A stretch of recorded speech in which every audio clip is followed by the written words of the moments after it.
And now a steal by Kyle.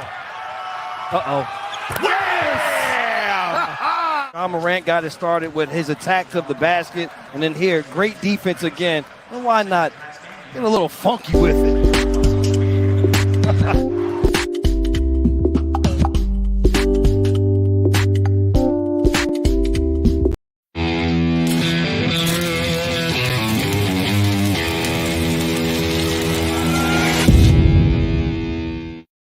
Yeah! Welcome to the Maurice Brown Show, NBA edition with my son, Marcus Brown, and to be joined later on by Aaron Moore. As a matter of fact, Aaron is in town right now. And Aaron Moore. What's up, Aaron?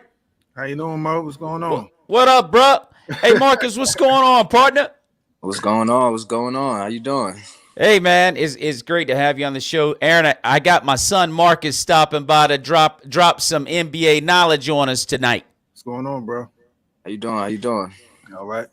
So we had some interesting developments last night in the NBA, but the Lakers were not one of those. They played the night before. They were off last night. They're on the hardwood tonight. They lost to the Dallas Mavericks, 128 to 127. I'm sorry, 128 to 117. So, Marcus, quickly, your thoughts on the state of the Los Angeles Lakers? Just some quick updates. Just another update. I had kind of given up on the Lakers a couple months ago. I was a big believer that they were gonna make the playoffs, and honestly, if it weren't for these new rules of the play-in, they would have been long gone out the playoffs, in all honesty.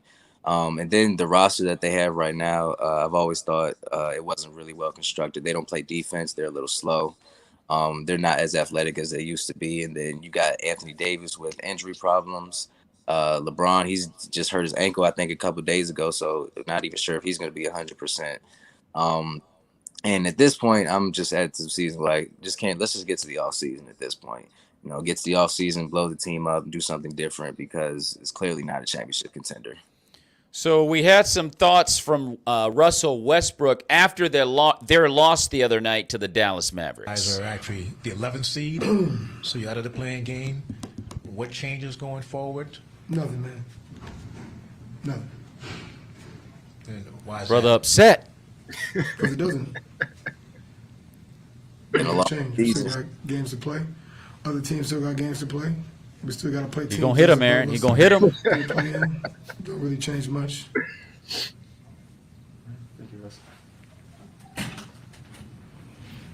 What do you think should change? Uh-oh. Winning. Okay, that's obvious. What do you think should All change? right, now he's that close. Winning games. He's close. He's close. You asked the question that you've been answered. That's fine. You got the answer to winning? All right. You have the answer to winning? I'm not out there playing. Maybe I think you give me the answer what you think should be. Exactly. So well, I don't have the answer. You know, exactly. if you don't have it, you out there. I can't have Whoa. it. Hot in that joint. You don't have it either. Well, but I don't play. Russell. I want to get the information from you so that I can I'm give only it to one you. person, champ. Right. It's a team game, so I don't have an answer. Okay. I may have it. I don't have it. It's all good. But I'm asking the pros. It's all good. It's all good. It's all good. What you think you can do to make it your part, their part, everybody's part. That's what I'm asking. No, really, man. I respect that. Okay. You got that? You respect that. I like that. Russ kept his composure. I like that. It's good. You got that? All right, cool. He was this close to hitting him. He was that close to hitting him. But look, he was close. He was close. I got to give Russ a lot of credit. He kept his composure because he wanted to go on the guy. But that being said, I have to ask this question. The Lakers clearly are in a lot of trouble. But is Russell Westbrook receiving too much blame for the Lakers' failures? Personally, I think it's kind of a little toss-up for me because Westbrook is not the main reason or the sole cause of why the Lakers are this bad this year. He is a big part of it, but he's not the main reason. Right. First reason I would say it has to go to LeBron. One, because this is the team that he put together in the offseason. He made the moves and calls to get people, get players like Melo, players like Westbrook. and all these other aging veterans who are kind of just more so 3-and-D guys. He's the one who traded away Rondo. He knew that Davis had injury problems and different things like that, but he kept the roster constructed the way it was.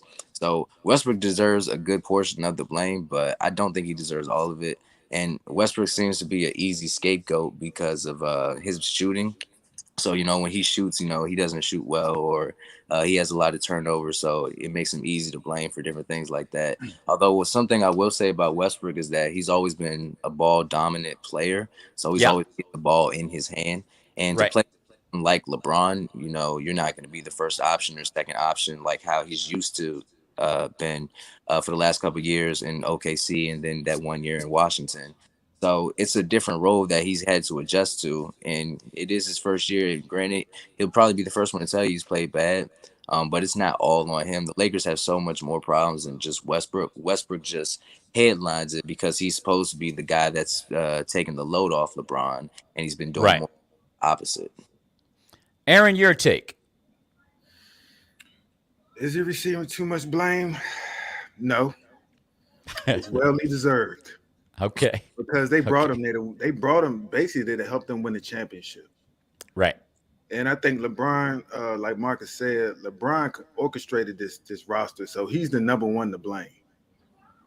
Okay. But I think he looked from afar and saw what he did, and in Washington was like, if he could bring that to us, then I see us going to to the championship. But I mean, that's what comes when you go to LA. I mean, they are built to win championships. LeBron is built to win a championship. AD is built to win a championship. So when Russell came into the picture, and like Marcus said, he is he needs the ball in his hand. Right. So that, of course, as you see, is not working out. But they don't play defense. They're just not on the same page. So I think that they're done. So should he get all the blame? No. But should he get the blame that he is getting? Is it due to him? Yes, I believe it's worthy of it. Yeah, it's kind of go ahead, Marcus. No, I was kind of just going to add to the point. Also, when you look at how the Lakers run their offense, so normally like LeBron runs the offense or he's running point, like they run a lot of ISO, and that's expected. If LeBron has a matchup he likes, he'll take advantage of that. But I've noticed a lot when I've watched Laker games, like whenever Westbrook has the ball, Westbrook and LeBron are in the game, like if the ball is moving, the ball gets to Westbrook, then it stops. So like it kind of stops the flow of the offense. I've noticed that on a lot of their offensive possessions. And then for someone like Westbrook, he's already not a great shooter and has historically been a pretty bad shooter over his NBA career. So he doesn't really do much in terms of like spacing the floor or helping with kickouts or anything like that. So at this point, he's just better off as a facilitator. But it's funny because normally when stars play with LeBron is someone who needs shooters around him, especially his point guard. But when his point guard is a below average shooter, it kind of dampens everything for the offense and kind of closes off lanes for LeBron. So people can just come down and collapse off of Westbrook because like nobody's worried about Westbrook shooting. Like we'll leave him open all day. If he makes it, he makes it. But he'll just go 1 for 10, 1 for 12 or anything like that. But that was just my little 2 cents on that. Well, if you were to ask Russell Westbrook if he's responsible for this, he's going to give you one of these numbers. No, absolutely no. No.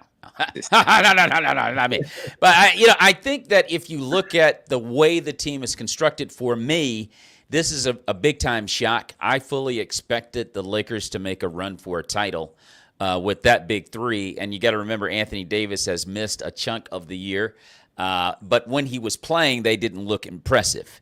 And it's very strange. LeBron James had an opportunity to give you his take the other day after their loss to the Mavericks. Take us through that, if it's similar to anything you've had before and how you handled it tonight, how you can handle it moving forward.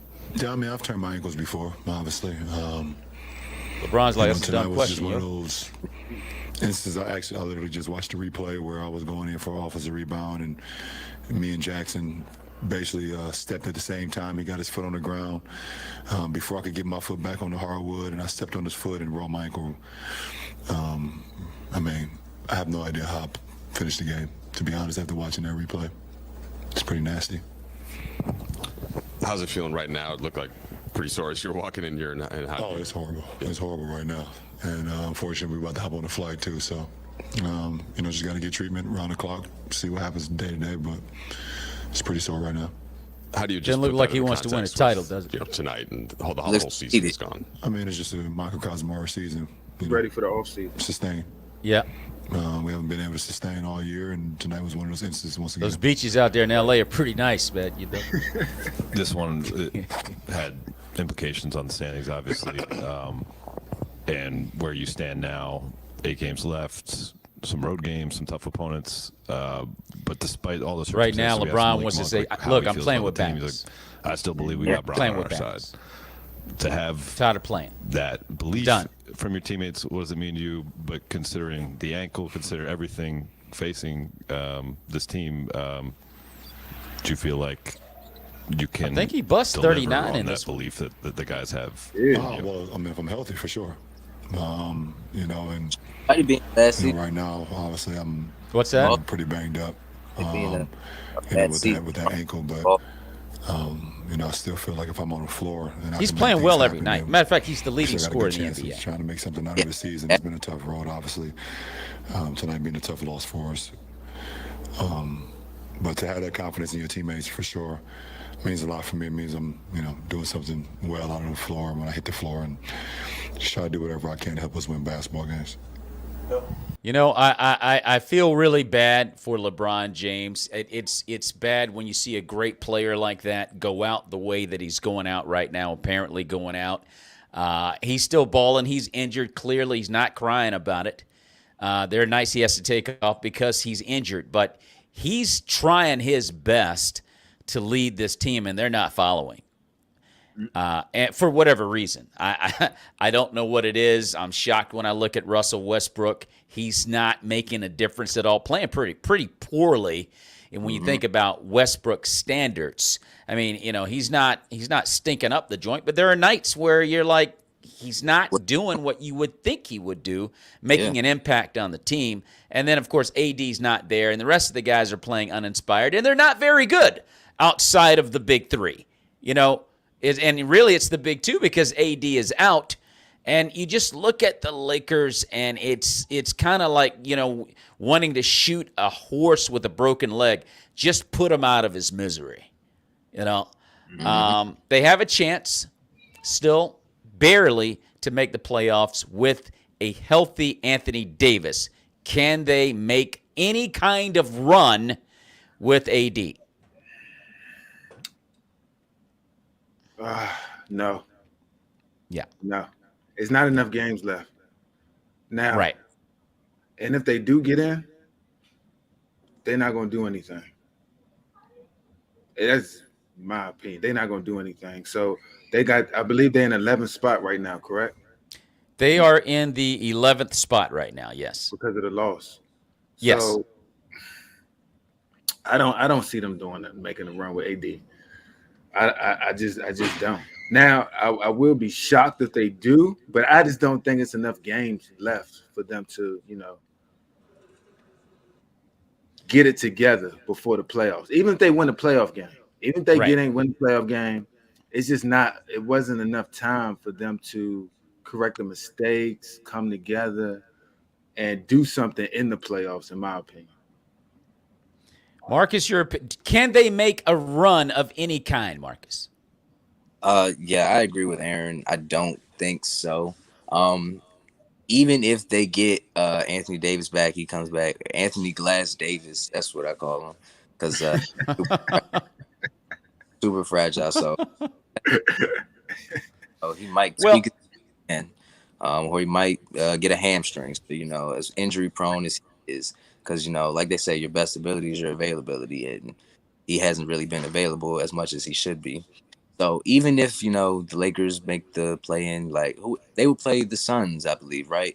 And they would play the Phoenix Suns, correct. They would get swept.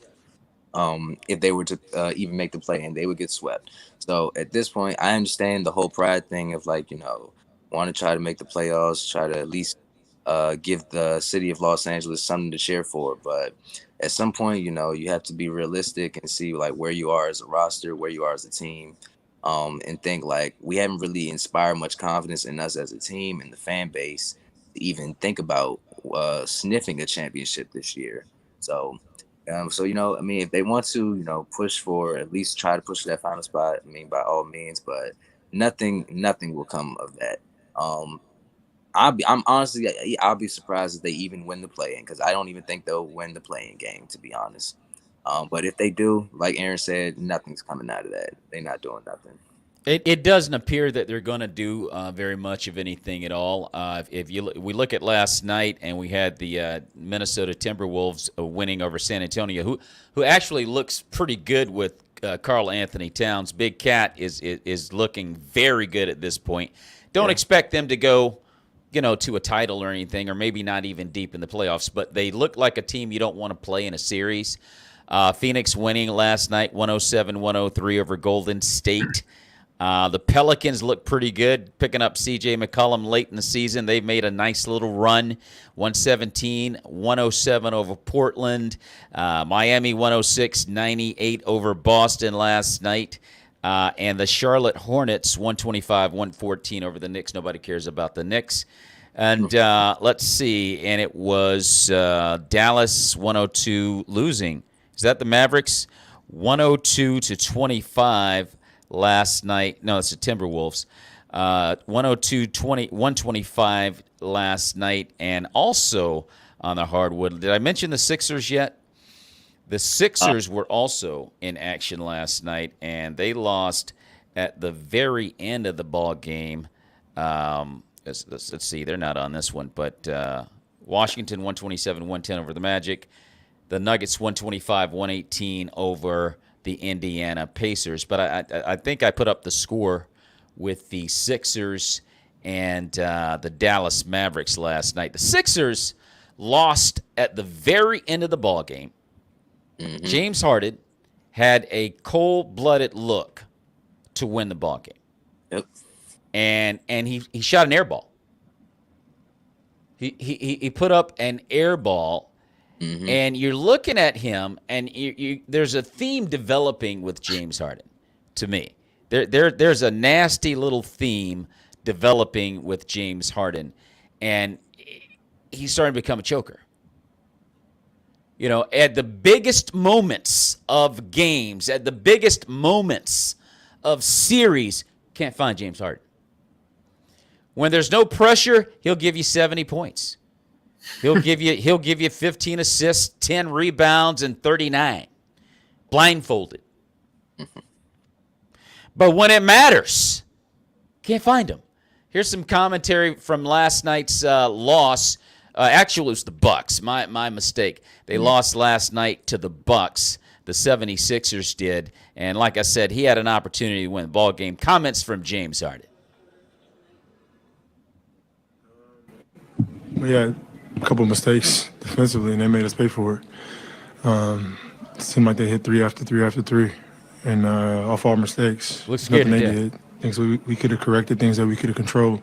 See they how got big his 37 eyes are points in getting? our fourth quarter. Like, Anyway. defending champs, can't allow that to happen.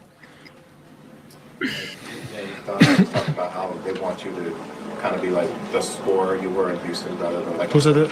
Donovan. Oh, yeah. Like he wants you to be a scorer rather than like a playmaker a lot more. Tonight, do you feel like that was kind of a step forward? Yeah, definitely. Just being aggressive and not really worried about, anything but being aggressive. Getting my teammates involved will happen. But that was kind of my mindset tonight. You've obviously played on the ball a lot over the past bunch of years. It seems like when you're getting some of these swings, you're sort of not used to catching, shooting, being that open. Is that something you have to kind of retrain your there it is. Great question. And then the swing is there. Like I feel like they're rotating to me, so the swing opportunity is there. But that's something I do have to get used to, just by being ball dominant. So for so many years come on, now, no, I can't accept that. A guy like Joe who gets gotta get used to double that? teams in the post and the ball gets swung to me. Sometimes I got to shoot it. So I watch film and try to be better for next. As time goes on. James, what was your angle on the Giannis block? Did you think it was a goaltender live? I didn't see it. I'm sure they went to go review it, so I'm sure they got it right. All right. That's enough of that. Look. I'm going to tell you right now. There's a theme developing with James Harden. Okay, I'm just going to say that flat out. Like I said, he had a cold-blooded look at a three when it counted to win the ball game. He missed it. He airballed it, and I think Embiid was not able to convert, as they were discussing at the tail end of the post game that we were just viewing there. Marcus, your view of the 76ers and James Harden? Well, I've always looked at the 76ers over the last few years as a middle-of-the-pack team where they're really good in the regular season. And, they could win. They're good enough to win a series in the playoffs, but they just can't really get out either that second round. And historically, James Harden has been somebody who's faltered in the playoffs a few times. Although I will say, if you're a Sixers fan, you should still feel confident because you have a better player in that position and someone who you want to take that shot compared to what you've had the last couple of years in terms of Ben Simmons, and where you've got somebody like Harden who, he might have his moments every now and then, but he's a better shooter. He's almost a better passer, maybe if not the same level of a passer as Ben Simmons. Not as good as a defender, but he's definitely not scared to take those shots. He spaces the floor out. He helps their offense a little more than what Ben Simmons does. Well, I can tell you yeah. Oh yeah, no. No, go ahead, Marcus. In terms of the Sixers and Harden and their championship contenders, it's really tough to say, and I think it depends on James Harden because I know someone like Embiid, I know Embiid's going to show up. I know Embiid will give you at least 30 and 10 every few games, but Harden it's more a matter if he's going to be consistent in the playoffs in terms of is he going to be too passive? Is he going to start settling for threes? Is he just going to get an attitude if things start, if his shots don't start falling, things don't start going his way? So it's really more so how mature and how dedicated Harden can be. I think so. So right now, I think the Sixers are a little bit of an anomaly. I don't think they're true title contenders, but I think they're good enough to at least get to the second round. And that's where I think they'll probably falter this year. Well, I can tell you right now exactly how the Philadelphia 76ers fans are feeling after last night. Not again. Not again. But anyway, Aaron, is James Harden the guy the Sixers can trust in the playoffs? No, because he's never shown it. Yeah. And if you go back in history, if you go to, you really didn't see it in KC. I mean, Oklahoma, because he was basically a sixth man there. And he really wasn't on the floor at them time of the games, majority of the time. In Houston, but we all saw what happened in Houston. He wasn't clutch in Houston. Yeah. In the playoffs, he didn't show up. No. Even this year, when Brooklyn came to town, he laid a dud. Yes, he did. Did not show up again. Did not. And that was a huge game. That was playoff atmosphere. It was a huge game. It was time for him and Embiid to make a statement.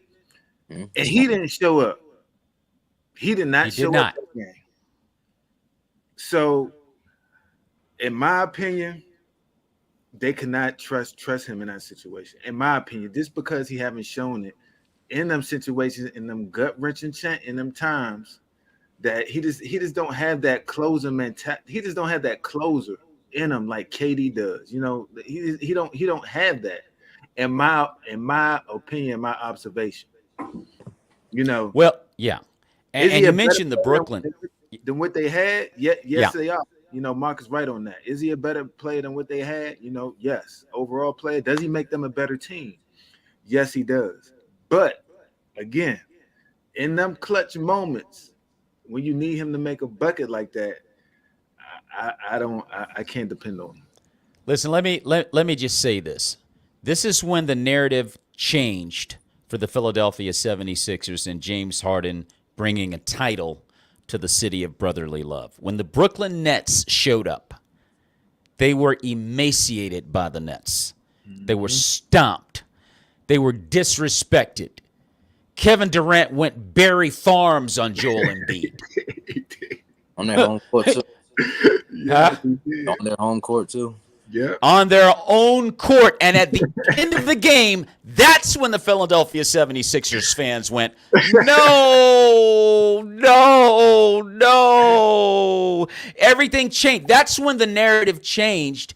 If you are a true basketball fan, you know that the 76ers, their epic was written in that game. And it doesn't mean the Nets are going to win it all. It doesn't mean that. What it does mean is they're not going to beat the Nets in a series. That's what that means. If they happen to come across them, and it's gotten in his head, because last night, again, open shot at a three to win it. You or James Harden, and you didn't even hit the rim, and they've been kind of stumbling along since the Brooklyn game, right? Since the Brooklyn game, they've been kind of stumbling along.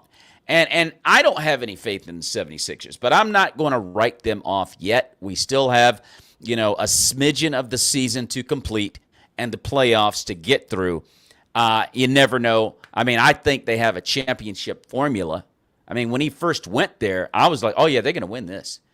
That's all Embiid needed was a beast like Harden. But mentally, in tough situations, Harden is weak. He's starting to show a certain level of weakness that doesn't indicate to me that he's going to be the difference for them.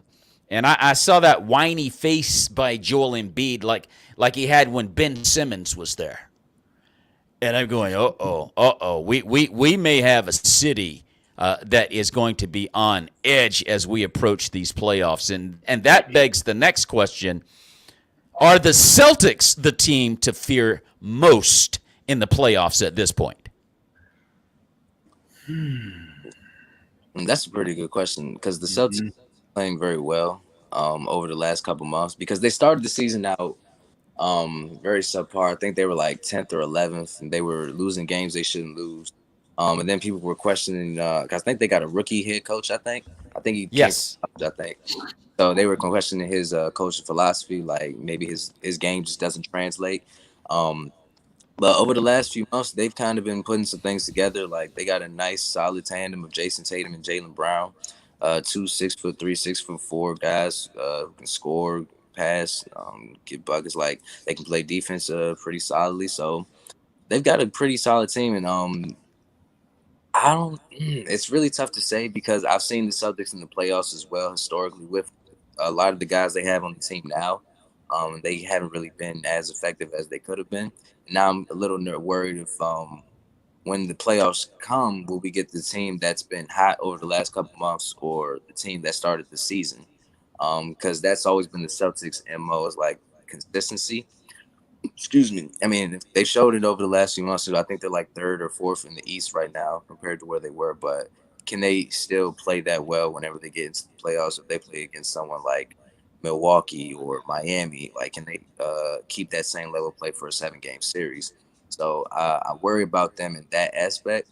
I don't think, honestly, I wouldn't be surprised if they made it to the finals because I think they've been playing that well over the last few games. But that's why I said I just worry about their level of consistency once the playoffs get here. Like, can they keep that same high level, that same level play that got them on this winning streak and got them into the 3rd seed?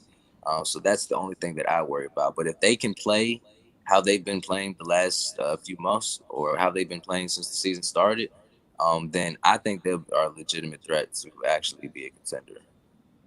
Aaron, your thoughts? I probably wouldn't say the most team to fear, only because they're roughly a young team. Okay. And in the playoffs, I think in the playoffs, especially for your star players, I think you need that veteran leadership, that veteran to calm people down in them in intense times. And yes, can they? Is that a team that I would want to see in the playoffs? No, that's one of the teams I wouldn't want to see in the playoffs. But necessarily fear in the playoffs, I wouldn't say that. If you said, do you fear the Brooklyn Nets in the playoffs, I would say yes. I fear the Brooklyn Nets because you know who they got on their team, right?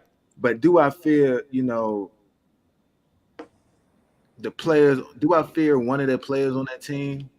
No, I don't fear any of them players. Do they have a great team with great upcoming players? That possibly be stars in this league. Yes, so I would say that. I would say that, but they wouldn't fear me.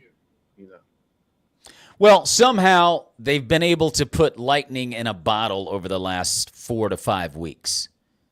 And, other than last night, they lost to Miami last night, 106-98. Another team I want to talk about in a moment here. But Boston, they look really, really, really good right now. I'm like Marcus, when you look at how they started the year, I feel like that team could show up at any time. I don't know if I really trust the way Boston's playing as far as being able to sustain that.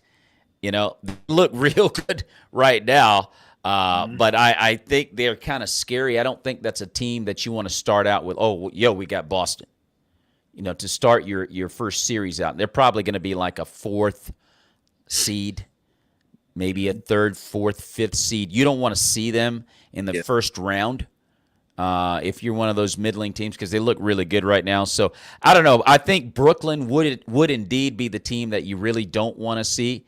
But as we talk about the Eastern Conference, it brings the Miami Heat to mind. The other night, they got into a scuffle on the floor.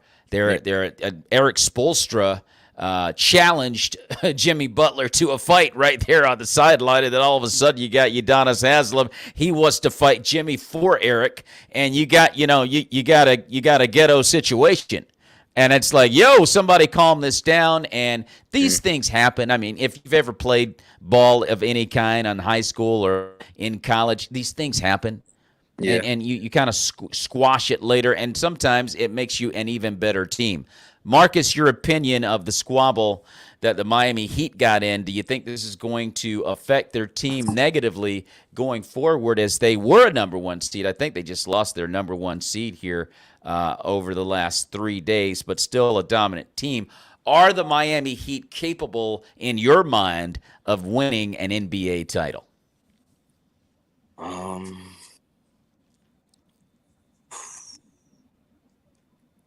I think they are capable of it because I think they have the pieces to make it there and win. Because I think they have a pretty deep team. The fact that they are number 1 in the East right now is very surprising, considering what happened to them last year with them getting swept by the Bucks. I think it was last year.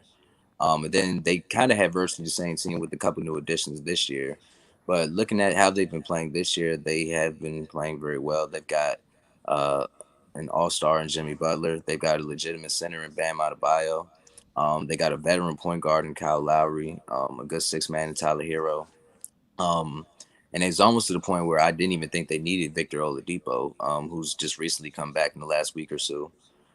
So if he gets like 100% or at least 80% healthy, he might be a good addition to come off the bench, or another scorer that could help them as well. And I watched that Miami and Celtics game. I think it was yesterday. I watched that game from start to finish. It was a really good game. And watching Miami, they play really good defense. I think it's an underrated part that people overlook, is that they're a pretty good defensive team, and you wouldn't really expect them to be. But they have a lot of good defenders: Butler, Adebayo, Tucker, Caleb Martin. They got some pretty good defenders there. And watching that game against the Celtics, that's what actually closed the game out for them. Like, they got a couple blocks because it was like tied at one point. Then one block would go the other way at dunk, another block and go the other way at dunk. So they play pretty good defense, and you need good defense to at least contend for a championship or an NBA title. You got to play some type of good form of defense, which is why I was talking about the Lakers. Is like, they don't play any defense. So I'm really big on defense as well. So I think they are capable of winning a title this year. I don't think they're going to, but I definitely think that they can contend for sure, because their main problem the last year or two has been the Bucks. I think they played the Bucks last year, and I think they played. I can't remember who they played the year before. I want to say it was the Bucks, but Actually, maybe it wasn't, but either way, they've had trouble getting past teams with length, teams that defend well, and a team like the Bucks.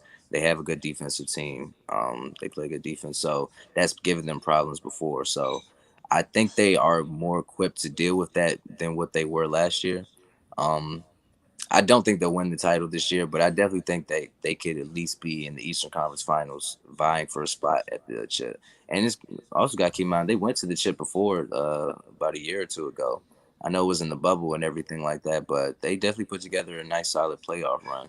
And I think they're capable of it. So I think they can do it again this year. So here's some commentary by Eric Spoelstra after the team fight against Golden State a couple of nights ago. And then we just have to play better to our identity, play more consistently, and that's really all the discussions were. I know how it can probably look, to the outside, but as I've mentioned before, that is more our language than playing without passion or without toughness or without multiple efforts and a lifelessness,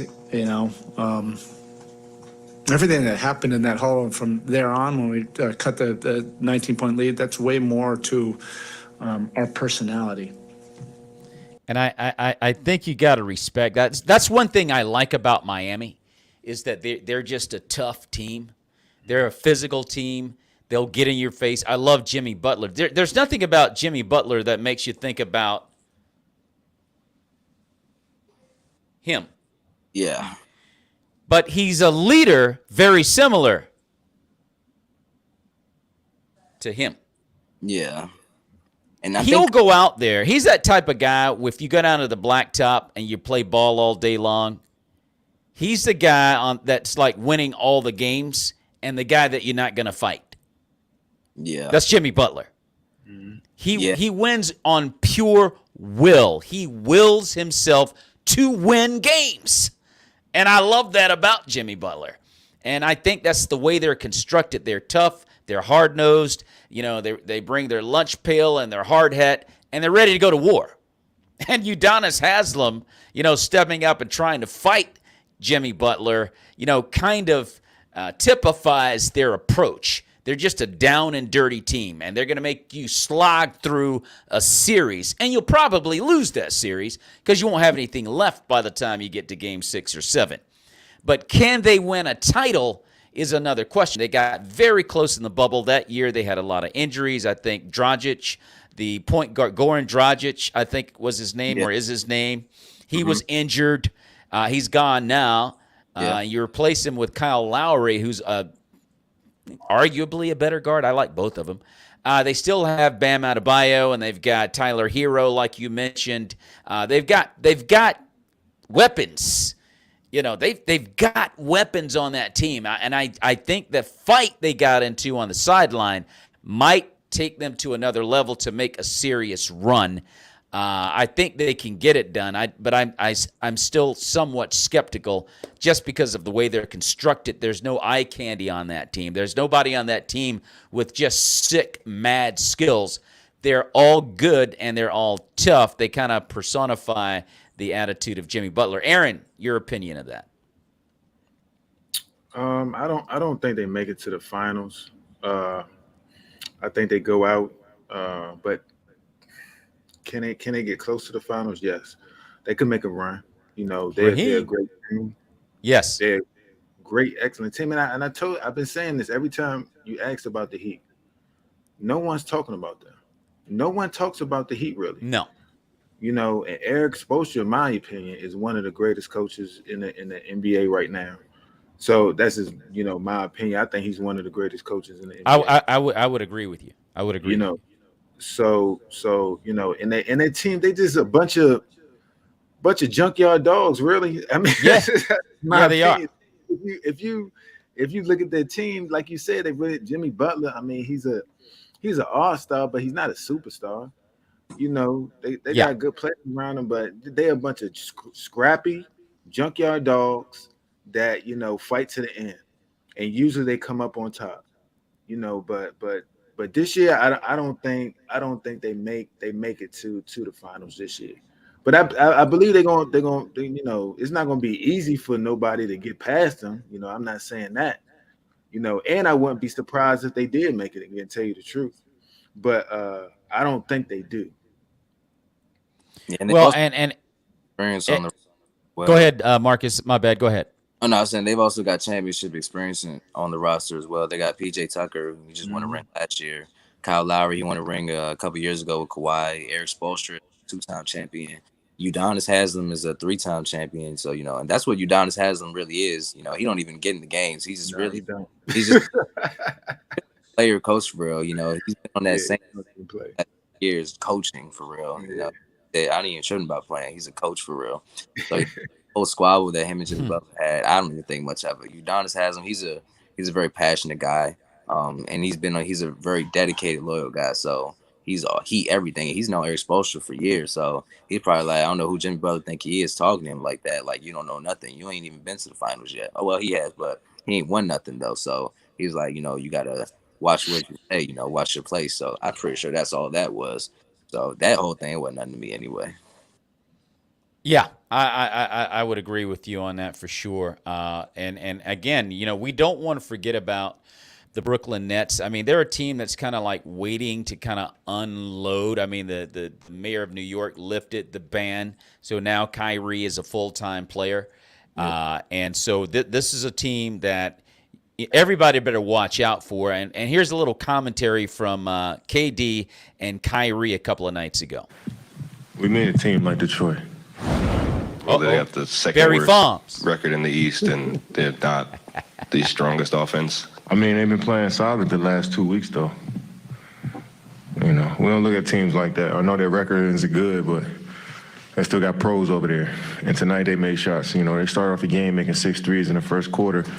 They give you a lot of confidence as a team, you know. So we had to, and it's good for us to go through periods like that, because it's going to be times in the playoffs where teams get hot unexpectedly and see how we weather the storm. So it's a good test for us, you know, and I like it. No matter if we play the Pistons or the Milwaukee Bucks, I think, you know, situation, you know, we got better from, and we moved, we evolved as the game went on, and you know, regardless of the opponent. Respect, you got to love that. That's good. And that's following up, just a lot of times, a lot of the shots that you hit tonight, you just had a hand draped all over you, and you just hit them anyway. What's that feeling for you when you hit shots and defenders can't seem to do anything about it? Nobody can stop me. Just go ahead and say it, Katie. Just say it. Say it.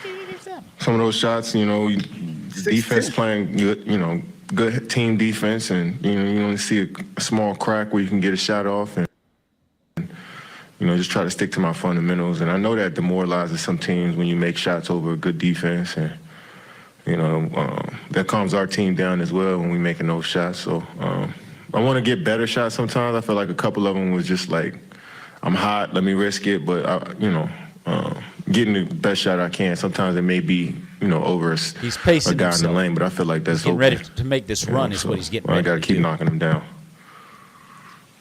The last 2 games have kind of been a tale of halves in terms of defensively, the way you guys played.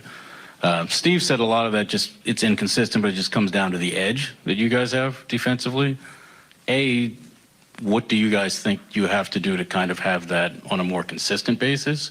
And 2, do you think that has to kind of be player-led in terms of internally?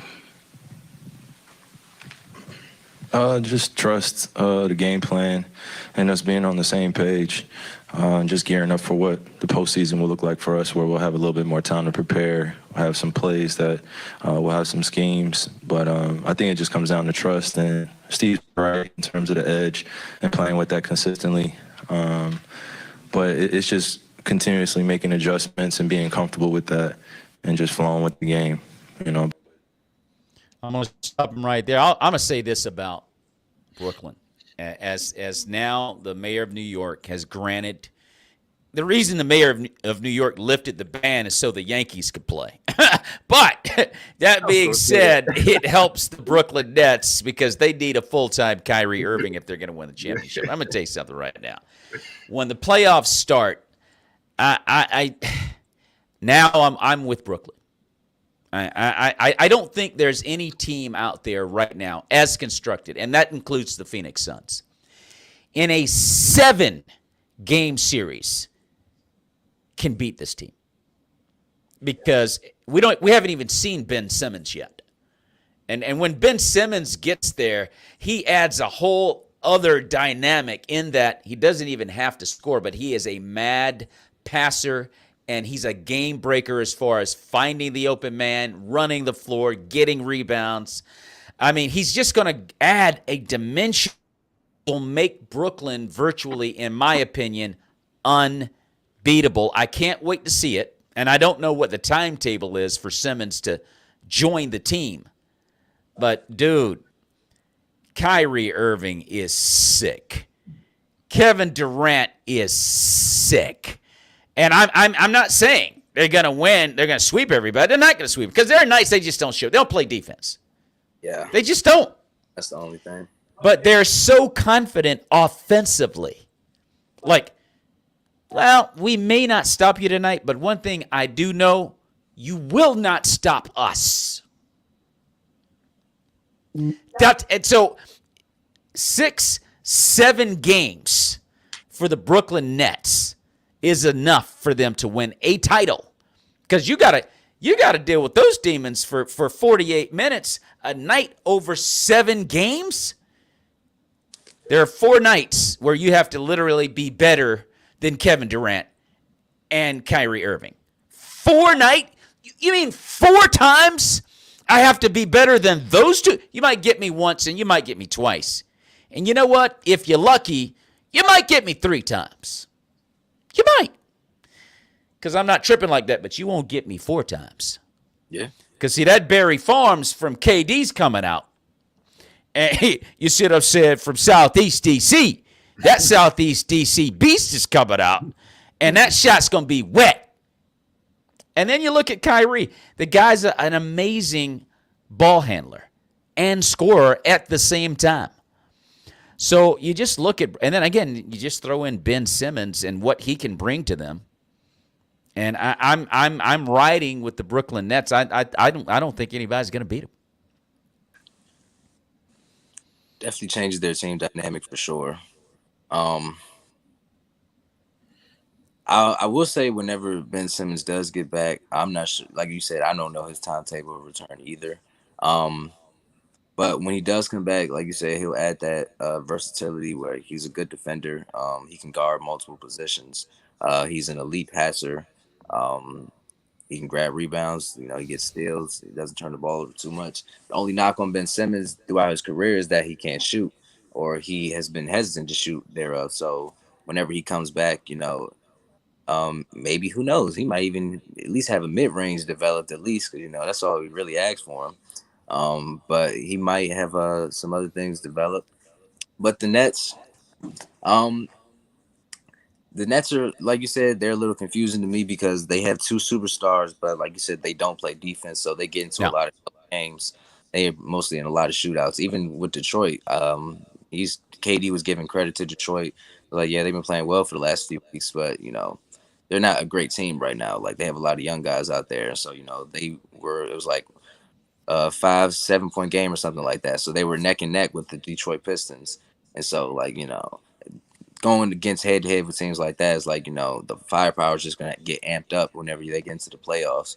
But if they could just find some sort of defensive scheme that works for them, if Ben Simmons can come back in time for the play-in or playoffs, if they make it, then that will help their defense out for sure. It'll definitely get rid of some of the spacing for Kyrie and Durant if you want to even have Kyrie and Simmons on the floor at the same time. But it'll definitely ruin some spacing, but we'll see what happens if he can be healthy, 100% healthy. Well, think about this last year when the Bucks knocked out the Nets. And this is a Kevin Durant that didn't have Kyrie Irving at the time. I was thinking about that. He was literally carrying the Nets on his back. And I think he wears a size 23. Yeah, I was about to say, they would have won it. He unfortunately only got 22 and a half of the 23 foot of his behind the line. Man. And he lost the ball game. But he trained it. And if he had gotten the other half inch of that 23-inch foot of his, they would have knocked the Bucks out, who were the eventual champions of the NBA. Now he's got Kyrie Irving. Change history. I'm just saying, once the postseason starts, we're going to see a juggernaut of an offense. And I don't know that I just don't know if anybody can beat them in a 7-game series. A 7-game series. I don't know if anybody can do that against those two. And then it depends if Kyrie and because he's had some injury problems in the past. Because that's what happened last year. I think he hurt his ankle or something. Well, KD's got some injury issues too. He might come up lame. Anything can happen. Injury can kill you. Yeah. But if they stay healthy, they could be a problem. I want to switch gears real quick and go over to the MVP race, and I want to ask this question. Last year, it was Nikola Jokic, the Joker, who won it. Is he also worthy of MVP honors again this year? He's got an ugly game. Nobody goes, oh, man, did you see that? There's nothing pretty about the Joker's game, but highly effective. Man, I think he's worthy of MVP again. And when you look at the MVP race this year, I think they've been saying it's between Embiid, Jokic, and I think Morant has been thrown in there as either second or third place, one of the two. But he's been hurt the last couple of weeks, so he might have been falling out. But when you look at what somebody like Nikola Jokic has done, and from what I've seen out of Jokic over the last few years, 3-4 years or so, I think I have to say he might be the best passing big man the game has seen. I feel comfortable saying that, knowing that there's been a lot of dominant big men in NBA history, but not as great of a playmaker as somebody like Jokic is. Somebody who's 6'10", 7 foot. He can dribble the ball off the floor. He's a dominant presence in the post. You can give him the ball in the post. He can slow the game down. He can find dudes off of cuts, pick and rolls. You can run a pick and roll with him. He could fade to the top.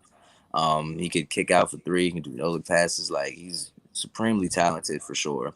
And when you look at what he's doing this year without Jamal Murray, his running mate, I think he's averaging about 25, 8, and 8. When you look at that, those are insane. Or it might be more, but those are insane numbers for a big man, a 7-footer, just to be averaging those numbers. It's almost unheard of in a sense. And what he's doing without Jamal Murray, I think the Nuggets are the 5th or the 6th seed right now. And without Jamal Murray, his second best player, without Michael Porter Jr., the third best player, like, it's literally been him and a couple of other guys. I mean, guys on the Nuggets, I mean, they're okay, but there's like no other stars or no bona fide like scorers on that roster other than Jokic. You got guys like Aaron Gordon and Will Barton who are decent players, but I don't think anybody would call them all-star players or anything like that. You know, they're good for a few games, but they're not all-stars or superstars or anything like that. And to have the Nuggets in basically the thick of the playoffs, I think they're not going to make the play-in, so that's a win for them as well. I think you could give him MVP as well. And I know they're only the 6th seed, but then I kind of think you got to think about when they gave Westbrook the MVP a few years ago. I think the Thunder were only like 5th or 4th seed when he broke the triple-double record. They gave him MVP, one, because of the triple-double record, and because he was like the only star on his team as well. Carrying a bunch of quote-unquote bums to the playoffs, 4th or 5th seed. And so based off of that argument, I could say Jokic does deserve MVP honors this year. And then if he were to win it this year, it would be back-to-back MVPs for a big man. I'm not sure if a big man's done that before. I don't think Shaq did that before. But even if he were to do it, it'd be an incredible accomplishment for a big man. So I think he's worthy. I think he's worthy of it. Aaron, your thoughts on that? I think he's runner-up this year. Okay. I think he's runner-up. I got to give it to Joel Embiid. Okay. I watched a lot of Sixers games. I mean, I think Embiid as a big man and his development, the way he's been developing his outshot three-pointer. Yeah. I mean, right now, I've watched a lot of Sixers games, but right now, when he shoots a three, 9 times, I mean, I ain't gonna say 9 times out of 10, majority of the time it's going in. Yeah. I've seen him take it from the 3-point line and cross people up and, drive to the hole. let me see, I mean, I seen a big man his size do that. I mean, you can give him the ball anywhere on the court. He plays defense, and this year I think he's just been dominant in my opinion. I think he's been the most dominant player, and it's just my observation. Yeah, the most dominant player. I think you have to. I mean, you have to give him this to a beat. Plus the way the team's playing, So I think he's, even though they do got hard, but I think he's the staple of that team. So with him not playing well, of course they don't go anywhere. But just with his impact that he makes and how big he is, how fluid he is, his inside game, his outside game, his defensive presence, he's an all-in-one package, So I think, for this year, I think it personally has to go to Joel Embiid. Well, I think the edge would go to him only because if you look at the Denver Nuggets, the Joker is not lifting Denver up to another level. Like, they're not contenders. And you know what? Just switch them on each team. Put Joel Embiid on there, and then just switch them, and then I would say Denver record would be much better than what it is if Joel Embiid was on.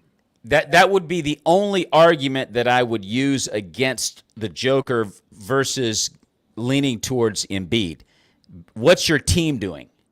And I know it doesn't have Jamal Murray, but, if you're an MVP player, you have to lift your team up to a higher standard than 5th or 6th as a seeding in the playoffs. And then Joel Embiid, a 1, 2, 3 seed at worst. And this was before Harden got there. Yeah, he was killing Harden.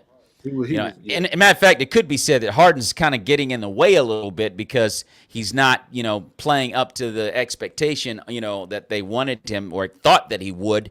So I would have to go with that Embiid. But I mean, the Joker is highly effective. And to your point, Marcus, he may be the best passing big man that we've ever seen in the league. There was a guy also from Europe back in the day that played with Portland, Arvydas Sabonis.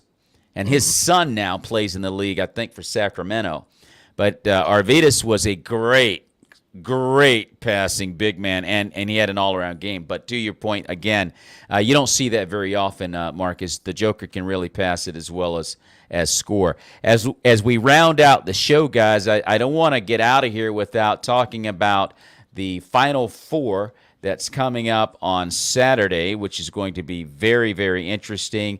And that's going to be in the Superdome in New Orleans, Louisiana. And it's going to have the Kansas Jayhawks taking on Villanova at 6:49 Eastern, followed by my home state, North Carolina, versus Duke at 8:49 on TBS. Any predictions, guys? Man. I'm at to go with Kansas over Villanova. And, oh, man, that Duke one was a little tough. Yeah. I think I'll go with North Carolina over Duke. Aaron, what about yourself? I'm going to do the same thing. I'm going to go with Kansas over Villanova. And there's no way that I could pick Duke. I'm going with North Carolina. I hate Duke with a passion. Yes, I understand, especially, being a Marylander, and you guys have had a lot of wars when they were in the ACC, no doubt about that. I would go with Kansas simply because Villanova lost one of their main starting 5 guys to an ACL tear, and that's a huge loss. I mean, one of your most productive members of the starting 5 gone. So I'm going to go with Kansas. Not that Jay Wright is incapable of getting this win because he's a great coach. I'm going to go with Kansas. And in North Carolina and Duke, man, I'm a North Carolina fan, but just calling it's hard because Duke's playing very well and North Carolina's playing very well, and they hate each other. Mm-hmm. And it's just sizing up to be a great contest. I will say this, though. Yeah. About Duke. I will say this, and it's about Christian Laettner. I watched the 30 last night. Yeah. Christian Laettner is the best college basketball player ever. Huh? Hey, Aaron, what's going on, man? No, you can't drink before the show, Aaron. You got to wait till I didn't believe it either. But I could say what he did from his freshman year to his senior year at Duke University. Iconic. I could say he's the best. He's the best college player ever. Wow, that's mad respect. I don't know talk about the NBA. Don't talk about the NBA. Just college. Oh no, wait, that's impossible to mention the NBA. But from a college perspective, you may have a point. I mean, I still think there's some great college players like Bill Walton and Lou Alcindor. I mean, those, there's so many great ones. To say he's the best, I don't know if I could go that far, but he's one of the best. I'm not just talking about his play, from what he accomplished. Okay. They went to 4 straight championships, and he won 2 of them.